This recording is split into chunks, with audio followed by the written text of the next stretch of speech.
Hello guys, good evening. This is Pavitra from Short Fund.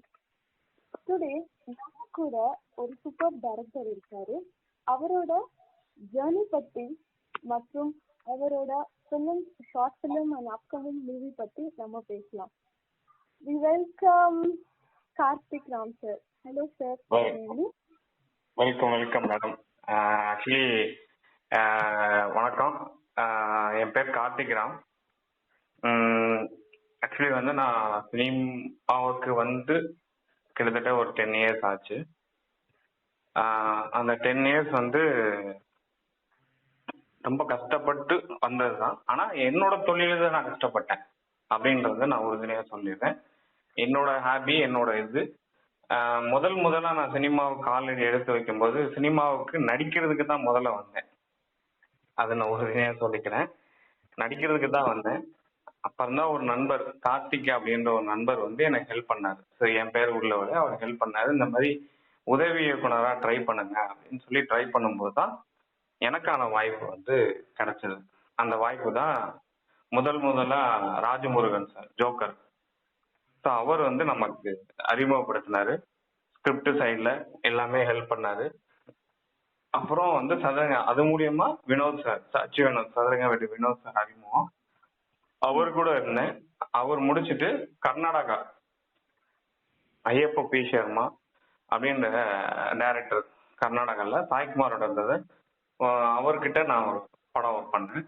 So கிட்டத்தட்ட ஒரு இதுலேயே ஒரு 10 years எக்ஸ்பீரியன்ஸ் ஆயிடுச்சு. எக்ஸ்பீரியன்ஸ் ஆனதுக்கு அப்புறம் இப்போ படம் பண்றதுக்காக ட்ரை பண்ணிட்டு இருக்கேன். அதுக்கு முன்னாடி ஒரு 2 குடும்பங்கள் வித்தியாசமாக பண்ணியிருக்கேன் அப்படின்றது என்னோட விஷயத்த சொல்றதுக்காக இப்போ ஸ்டார்ட் பண்ணியிருக்கேன். மேடம் அடுத்தது. நன்றி சார். ஸோ இப்போ உங்க இந்த படமான அந்த பயணம் உங்களுக்கு எப்போ பண்ணணும், லைக் எப்படி நீங்க இன்ஸ்பயர் ஆனீங்க? ஒருத்தவங்க பார்த்தா, இல்ல உங்களோட ஓன் இது ஏதாவது இருக்கும்ல, ஏதாவது ஒரு ஸ்பார்க் உங்களுக்கு இருந்திருக்கும், இது நம்ம பண்ணணும், இந்த படம் பண்ணணும், லைக் உங்களுக்கு மைண்ட்குள்ள நிறைய விஷயங்கள் இருக்கும். ஸோ அந்த இதை பத்தி சொல்லலாம், இந்த காரணங்கள் பத்தி. ஆக்சுவலி எப்படி ஆரம்பிச்சதுன்னா, இன்னைக்கு இருக்கிற சூழல் குறும்படம் அப்படின்றது பண்ணாதான் ஒரு வாய்ப்பு கிடைக்குது அப்படின்ற ஒரு சூழல் உருவாச்சு. அப்படி உருவாகும் போது நான் யோசிக்க ஆரம்பிச்சது டிஃப்ரெண்டா எப்படியாவது ஏதாவது ஒரு விஷயம் பண்ணணும் அப்படின்னு நினைச்சதுதான் முதல் குறும்படம் பாரதி. ஸோ அந்த முதல் குறும்படத்துல பாரதியோட இது ஹெல்ப் பண்ணது என்னோட மனைவி கூட ஹெல்ப் பண்ணது எல்லாமே அவங்க தான். ஸோ கிட்டத்தட்ட பாத்தீங்கன்னா அந்த படத்துல ஒர்க் பண்ணி ஸ்டார்ட் பண்ணதுல இருந்து கிட்டத்தட்ட ஒரு 25 நாள் அந்த ஷார்ட் ஃபிலிம்காக உழைச்சிருக்கோம். அதை ஸ்கிரிப்டுக்காக உழைச்சது. முதல்ல ஸ்கிரிப்ட் அதை பிடிச்சதுனால பண்ணணும் அப்படின்ற ஒரு பாயிண்ட் வந்துச்சு.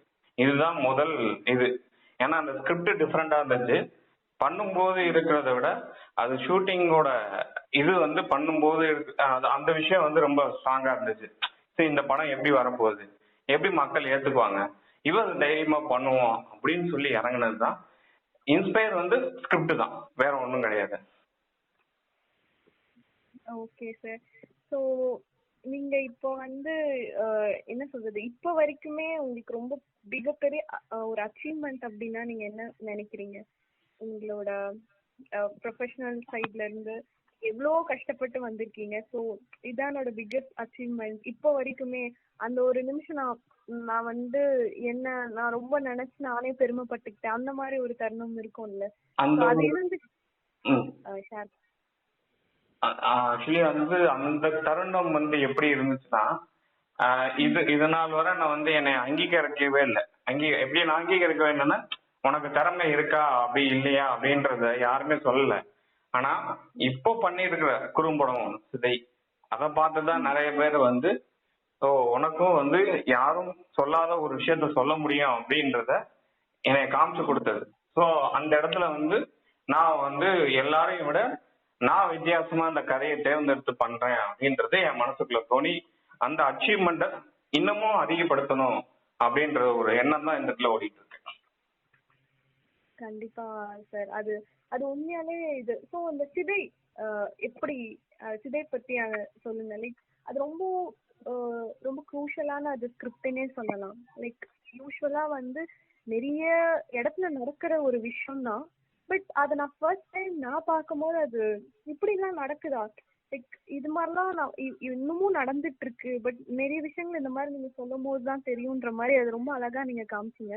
அண்ட் மோர் ஓவர் என்னன்னா, விமென்ஸ்லாம் வந்து இப்போ எல்லா விஷயத்துலயுமே என்னதான் அவங்க வந்து ஒரு அவங்க வந்து ஒரு நாட்டை ஆண்டுறாங்கன்னு சொல்றாங்க. பட் இருந்தாலும் விமனுக்கு பிளேஸ் எப்பவுமே ஒருத்தர் பின்னாடி தானே இருக்கு. ஸோ அதெல்லாம் தாண்டி இந்த முயற்சின்றது எப்படி நீங்க மக்களுக்கு இது கொண்டு போய் சேர்க்கணும்னு நீங்க நினைச்சீங்க? ஸோ சிதை பத்தி நீங்க சொல்லலாம். ஆக்சுவலி வந்து முதல் முறையா ஒருத்தர்கிட்ட கதை சொல்ல போனேன். அப்போ வந்து சொன்ன ஒரு விஷயம் என்னன்னா, உமனை பத்தி ஏதாவது ஒரு டிஃப்ரெண்டா கதை ரெடி பண்ணுங்க அப்படின்னு சொல்லும்போது, அப்போ நான் தேட ஆரம்பிச்சதுதான். அந்த தேடும் போது இந்த பெண்ணுறுப்பு அப்படின்னு சிதைப்பு அப்படின்ற ஒரு கான்செப்ட் வந்து அதுல வந்துச்சு கதையில. அந்த எதை பத்தி ஆர்டிக்கலா ஒரு பிபிசி நியூஸ்ல வந்து வந்துச்சு ஆர்டிக்கலா. அதை பத்தி அதுல படிக்கும் போது பார்த்தோம்னா எனக்கு அதை பத்தி படிச்சதுக்கு அப்புறம் ஒரு நாள் நைட் தூங்கவே இல்லை. என்னடா அது இப்படி ஒரு விஷயம் இந்த உலகத்துல நடக்குது, இதை ஏன் சொல்லல அப்படின்னு இந்தியாவுல இது இருக்கா அப்படின்றத நான் படிக்க ஆரம்பிச்சேன். அப்போ இந்தியாவிலயும் இருந்திருக்கு, இந்தியாவிலயும் இன்னைக்கு நடந்துட்டு இருக்கு. அதுக்காக வந்து போராடிக்கிட்டு இருக்காங்க. மாசுமா ராணல்வின்னு ஒரு லேடி, அவங்க வந்து உத்தரப்பிரதேசம். ஸோ இன்னைக்கு வர அவங்க போராடுறாங்க. அவங்களுக்காகவாவது இந்த விஷயத்த நம்ம பண்ணி இதை வெளிக்கொண்டு வந்து இந்த ஒரு மாற்றத்தை கொண்டு வரணும்னு சொல்லிதான் இதை பண்ண ஆரம்பிச்சேன். ஸோ வந்து நீங்க வந்து எப்படி உங்களோட ஒர்க் அதெல்லாம் நீங்க எப்படி ஆர்கனைஸ் பண்ணிக்கிறீங்க? ஆக்சுவலி வந்து நான் என்னோட நான் கதை ரெடி பண்றேன்னா ஒரு கதை தளத்தை வந்து நான் தேட ஆரம்பிப்பேன். சும்மா உட்காந்துக்கிட்டு நேர்ல பாக்குறதையோ இது பண்றதையோ அப்படின்லாம் தேட ஆரம்பிப்பேன். ஸோ நிறைய தேடுவேன். அந்த தேடல்ல இருந்து ஒரு கதையா உருவாக்குவேன். ஸோ அதுதான் என்னோட முதல் ஐடியா. அதுல இருந்து ஒரு ஸ்கிரீன் பிளே ரெடி பண்ணுவேன். அந்த ஸ்கிரீன் பிளேல இருந்து அப்படியே ஒவ்வொன்றா உட்காந்து அந்த ஸ்கிரீன் பிளே முடிச்ச உடனே அந்த ஸ்கிரீன் பிளேல என்னென்னலாம் மாத்தணும் அப்படின்றத அதுக்கப்புறம் பிளான் பண்ணுவேன். அதுக்கப்புறம் பிளான் பண்ணி ஃபைனல் ஆனோடனே ப்ரீ ப்ரொடக்ஷன் ஒர்க் அப்படின்ற ஒன்று இருக்கும். ஸோ எல்லாருமே வந்து என்ன பண்ணுவாங்கன்னா, ப்ரீ ப்ரொடக்ஷன் ஒர்க்னா ஒரு ஷெடியூலு அதெல்லாம் இது பண்ணுவாங்க. ஸோ அதை தாண்டி ஒரு விஷயம் நான் பண்ணுவேன். என்ன பண்ணுவேன்னா, ஒரு சீன் ரெடி பண்ணோம்னா அந்த சீனுக்கு கீழே எவ்வளோ நிமிஷம் வருது அந்த சீனு அப்படின்றத முதல்ல பண்ணுவேன். அதுக்கப்புறம் வந்து அந்த சீன்ல எத்தனை கேரக்டர் வராங்க, அந்த சீன்ல வந்து எத்தனை இது காஸ்டியூம்ஸ் வருது, காஸ்டியூம்ஸ்ல இருந்து அந்த அந்த சீன்ல நடிக்கிறவங்க என்னென்ன பண்ணணும், என்னென்ன காஸ்டியூம் போடணும் அப்படின்றத பக்காவா பிளான் பண்ணுவேன். இதுதான் என்னோட படத்துக்கான பிளான். இதுதான். ஸோ அதுக்கப்புறம் தான் ஷூட்டிங்கே நான் பிளான் பண்ணுவேன். அப்படிங்களா? ஓகே. இப்போ ஷூட்டிங் போது உங்களோட ஃபர்ஸ்ட் டே ஷூட் எப்படி இருந்தது சார்? ஸோ உங்களுக்கு என்ன மாதிரி, பிகாஸ் நம்ம ஒரு மூவி ஆக்சுவலி வந்து ஃபர்ஸ்ட் டே ஷூட்டிங் வந்து எப்படி சொல்றது, கொஞ்சம் டென்ஷனா தான் இருந்துச்சு. ஆக்சுவலி வந்து எப்படி வரப்போகுது, எப்படி சொல்லி கொடுக்க போறோம், எப்படி அந்த விஷயத்த அவங்க கிட்ட நம்ம இது பண்ண போறோம், அது நம்ம சொல்றத அவங்க புரிஞ்சுக்குவாங்களா அப்படின்றது எல்லாத்தையும் அங்க எடுத்துக்க போறோம் அப்படின்றத மனசுல பயம் இருந்துச்சு. ஆனா அந்த ஒரு நாள் எடுத்ததுக்கு அப்புறம் அந்த பயம் அதுக்கப்புறம் போயிடுச்சு. நம்மளால இந்த விஷயத்தை பண்ண முடியுன்றது நம்பிக்கையை வந்து கொடுக்க ஆரம்பிச்சது. ஆமா, அந்த அந்த பயம் இருந்துச்சு. எப்பவுமே ஒரு டைரக்டருக்கு இருக்கிற பயம் தான் அது இருந்துச்சு, உண்மையாவே இருந்துச்சு. ஸோ உங்களை பொறுத்த வரைக்கும் ஒரு ஷார்ட் ஃபிலிம் வந்து ஒரு டைரக்டருக்கு எவ்வளவு இம்பார்ட்டன்ட்னு நினைக்கிறீங்க? இந்த குறும்படம் வந்து பிகாஸ் இந்த டைம்ல வந்து குறும்படங்கள் வந்து ரொம்ப அழகா சொல்லிட்டு வராங்க. இப்ப நீங்க சிதையில சொன்ன மாதிரி, பாரதியில சொன்ன மாதிரி. ஸோ ஒரு டைரக்டருக்கு வந்து அந்த ஷார்ட் ஃபிலிம் எவ்வளவு முக்கியம்? எவ்வளவு முக்கியம் தாண்டி ஆக்சுவலி வந்து ஃபீச்சர் ஃபிலிம் நம்ம வந்து எப்படி வேணா சொல்லலாம். ஆனா ஷார்ட் ஃபிலிம் வந்து ஒரு கதையா சொன்னாதான் பார்ப்பாங்க. அப்போ அந்த அந்த தேடல் இருந்துச்சுன்னா ஷார்ட் ஃபிலிம் வந்து ரொம்ப எல்லாருமே லைக் பண்ணுவாங்க. அப்போ அது மூலியமா வாய்ப்பு நிறைய கிடைக்கும். அப்போ ஷார்ட் ஃபிலிமோட கதையை வந்து பண்ணோம்னா 100% வந்து வாய்ப்புகள் நிறைய கிடைக்கும். அதனால வந்து ஷார்ட் ஃபிலிம்ன்றது ரொம்ப இம்பார்ட்டன்ட். ஏன்னா இப்போ எடுத்துக்காட்டுக்கு நான் சொல்றேன், நான் இதே வந்து ஃபீச்சர் ஃபிலிம் பண்ணிட்டு ஸோ சிதையை நான் பண்ணியிருந்தேன்னா எப்படி லைக் பண்ணுவாங்கன்னு தெரியாது. ஆனா இப்போ நான் சிதையை பண்ணியிருக்கேன். ஆனா எவ்வளவு பேர் வந்து பாராட்டுகள் கொடுக்குறாங்க, இன்டர்வியூ எடுக்கிறாங்க.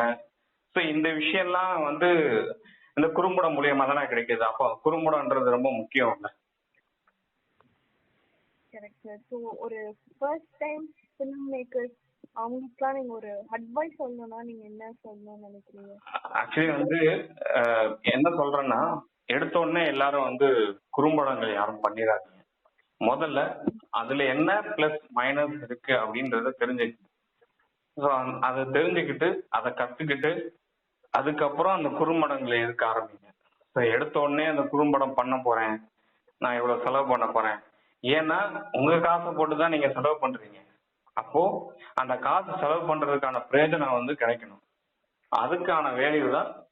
ஸோ அதை வந்து நம்ம மெயினா பார்க்கணும். இது வந்து ஃபர்ஸ்ட் டைம் பண்ற ஃபிலிம் மேக்கர் எல்லாத்துக்கும் இதை நான் சொல்றது. முதல்ல கத்துக்கிட்டு அதை பிளான் பண்ணி பட்ஜெட்டுக்குள்ள எப்படி முடிக்க முடியுன்றத பாருங்க. எல்லா ஷார்ட் பிலிம் பண்ற முதல் ஷார்ட் பிலிம் பண்ற எல்லாத்துக்கும் இதை சொல்றதே என்னோட கவனம். Super sir. இப்போ பண்ணும்போது நீங்க ஒரு மூவி பண்ணும்போது ஃபன் வந்து ரொம்ப முக்கியம். ஸோ அந்த மாதிரி நேரத்துல வந்து ஃபண்ட்ஸ் உங்ககிட்ட இல்லைன்னா நீங்க என்ன மாதிரிலாம் சமாளிச்சிருக்கீங்க?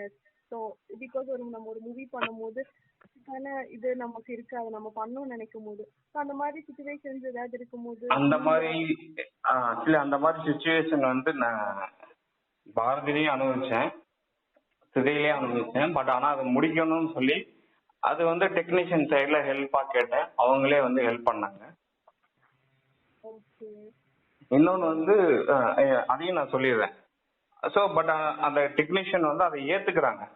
நம்ம சொல்றத வந்து கஷ்டப்படுத்தி கஷ்டத்துல இருந்து பண்றோம் அப்படின்றத சொல்லும் போது அவங்க ஏத்துக்கிட்டு நமக்கு பண்ணி கொடுக்குறாங்க அதை.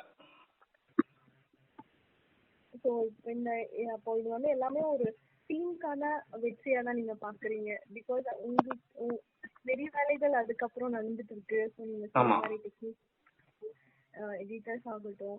ஸோ இந்த படத்தோட உங்க க்ரூ பத்தி சொல்லுங்க சார். உங்க டீம் எப்படி? ஆக்சுவலி வந்து அதான் சிதையோட க்ரூ வந்து நான் சொல்லணும்னா முதல்ல வந்து ப்ரொடியூசருக்கு வந்து நன்றி சொல்லுவேன். ஸோ தயாரிப்பாளர் ஸோ ஒரு குறும்படத்தை நம்பி போடுறாருன்னா அவருக்கு வந்து அந்த லாபம் கிடைக்குமா அப்படின்றது தான் முதல் பாயிண்ட். ஸோ அவர் வந்து நல்ல கண்டென்ட் சொல்லி தான் அவர் இறங்கி பண்றாரு. ஸோ அவருக்கு வந்து முதல்ல இதை நன்றியா நான் அந்த இடத்துல சொல்லிக்கிறேன். அதுக்கப்புறம் ரெண்டாவது வந்து எடிட்டர் சசி. ஸோ எடிட்டர் வந்து ஒரு படத்துக்கு எவ்வளவு முக்கியன்றது எல்லாருக்கும் தெரியும். பட் அந்த படத்தை தாண்டி ஒரு சில விஷயங்கள் வந்து ஹெல்ப் பண்ணி இது பண்ணி படத்தை வந்து முடிக்கணும் அப்படின்னு சொல்லி கூட இருந்து பார்த்தவர் தான் அவர். ஸோ மூணாவது music director. So music director வந்து கண்டென்ட் கதையை பார்த்துட்டு ஸோ நல்லா பண்ணணும் அப்படின்னு சொல்லி அவர் வந்து ஃப்ரீயா பண்ணி கொடுத்தாரு. ஸோ அதுக்கப்புறம் வந்து பாத்தீங்கன்னா சவுண்ட் இன்ஜினியர் இவங்கெல்லாம் பாத்தீங்கன்னா கண்டென்ட்டை பார்த்துட்டு கூட இருந்து எனக்கு ஹெல்ப் பண்ணாங்க. பட் ஆனா எப்படி சொல்றது, அவங்களுக்குலாம் இந்த நேரத்துல நன்றி சொல்லிக்கணும். நம்ம சொல்றத வந்து அக்செப்ட் பண்ணிக்கிறாங்க, அதை கேட்கறாங்க அப்படின்ற போது அந்த அந்த நம்பர் நான் யாருன்னே தெரியாது. ஸோ எல்லாருமே வந்து கூட இருந்து எனக்கு ஹெல்ப் பண்ணி இந்த படத்தை முடிச்சு கொடுத்தாங்க. அதே மாதிரி நான் நன்றி சொல்ற கடமை வந்து என்னோட மனைவிக்கு, ஸோ என்னோட பிரதர் முத்துக்குமாருக்கு, பிளஸ் நண்பன் செல்வா, கிஷோர், ரவிக்குமார், கேமராமேன் கார்த்திக். ஸோ இவங்க எல்லாருமே வந்து இவங்களும் வந்து இந்த படத்துக்காக நிறைய வளர்த்துருக்காங்க. ஸோ அது அவங்களுக்கும் இந்த இடத்துல நன்றி சொல்லிக்கிறேன்.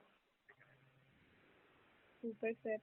ஸோ இப்போ நீங்க ஒரு ஸ்கிரிப்ட் ரெடி பண்றீங்க அப்படின்னா உங்களுக்கான அந்த டைம் எவ்வளோ நேரம் எடுக்கும் சார்? அதோட எஃபர்ட்ஸ் அப்புறம் நீங்க எல்லாமே பிளான் பண்ணி இதை நம்ம கொண்டு வரணும்னு நினைக்கும் போது அதுக்கான டைம் பீரியட் நீங்க எப்படி எடுத்துப்பீங்க? அதை நீங்க எப்படி பண்றீங்க? இப்போ ஷார்ட் பிலிம்க்குனா மினிமம் வந்து 1.5 மாசம். ஓகே. ஸ்கிரிப்ட் முடிக்கிறதுக்கு 1.5 மாசம், ஃபைனல் பண்ணி முடிக்கிறதுக்கு. கதை இப்போ ஃபீச்சர் ஃபிலிமுக்குன்னா மினிமம் 3.5 மாசம். ஓகே. ஆமா, அதுக்காக தேடுவோம், தேடி தேடி தேடி தேடி கதையை ரெடி பண்ணுவோம். ஒரு நாளைக்கு ஒரு சீனு இல்லைன்னா 2 சீன், அதுக்கு மேல கிடையாது, அதுக்கு மேல பண்ண மாட்டோம். அப்படின்னாதான் ஒரு படம் நல்லா வரும். Okay sir. ஸோ நீங்க இந்த ஃபிலிம் இண்டஸ்ட்ரியில லைக் எப்படி சொல்றது, இந்த நாங்க ரொம்ப கஷ்டப்பட்ட தருணங்கள்னு ஏதாவது இருக்கும்ல, இதை நினைச்சாலே எனக்கு இந்த மாதிரி ஏதாவது இருந்திருக்கா? ஏதாவது ஒரு இருந்திருக்கு. அது எப்படி சொல்றதுன்னா, ஆக்சுவலி வந்து என்ன நிறைய ஏமாற்றங்கள் தான் நிறைய சந்திச்சிருக்கேன். அந்த ஏமாற்றங்கள் என்னன்னா, பணமா இதுவா இல்லை.